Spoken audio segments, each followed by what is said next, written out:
تمام. اما تبص كده تلاقي هنا ايه، في هنا تقريبا حاطط صوبه، وده ايه بقى، ده الكوم ده سباخ اهو.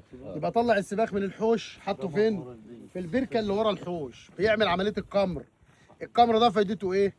هيقتل جميع الحشائش، هيقضي على النماتوده، السباخ هيتحلل، ينزلوا الزرعه اللي بعد منها على طول من البركه للايه؟ للارض ورا منه. هي دي العيشه الحقيقيه بقى اللي قلنا عليها. بيته على دماغ الارض هناك في الاول خالص، الحوش بتاعه في نص الارض، ارضه شمال ويمين من الحوش. دي العيشه الحقيقيه ولا لا؟ طبعا. عشان كده بنقول المعاينه على الطبيعه خير دليل. يبقى هو النهارده حط السباخ، وهتلاقي عامل حنفيه هنا. طب عامل حنفيه كده اعتباطا؟ لا، عشان لما يجي يخمر السباخ يبقى برضه ما عندوش عناء.